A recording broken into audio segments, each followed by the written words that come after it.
Hello, হ্যাঁ বলছিলাম আপনি কি সেই সুন্দর মতো পান খাওয়া মহিলা? হ্যাঁ বলছিলাম আপনি আগের দিন ফেরা হাটে গিয়ে একটা হাঁস কিনলেন। আমি ওই হাঁসওয়ালার বউ বলছি। বলছিলাম আগের দিন না ওই আপনাকে একটা হাঁস দিয়েছিল, হাঁসটাতে আপনি তো খুব ঠকে গেছেন বলেন।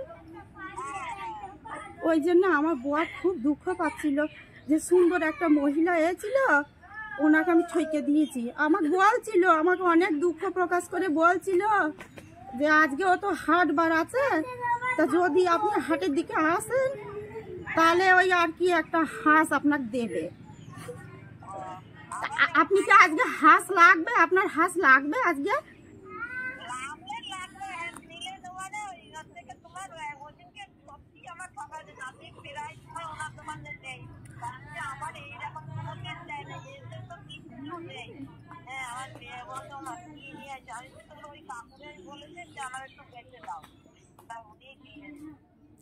আচ্ছা, ওই জন্য আমার বর খুব দুঃখ প্রকাশ করতেছিল। আমি অনেক কষ্টে আপনার নাম্বারটা জোগাড় করেছি, তারপর ভাবছি যে একবার ফোন করে দেখি কি বলে।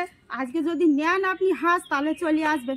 ওই হাঁসের থেকে 200-300 গ্রাম বেশি হবে ওজন, আমি মাইরি বলে দিচ্ছি। আজকেও আসবেন, আর আশেপাশে যদি কেউ হাঁস লাগে তাহলে ওদেরকেও বলে দেবেন আমি 200-300 গ্রাম ওই হাঁসের থেকে বেশি দেবোই দেবো। আপনি তাহলে হ্যাঁ ওই 450 টাকা মতন নেব, ওর থেকে 200-300 গ্রাম বেশি হবে তো। আজকাল যা দাম পড়েছে সব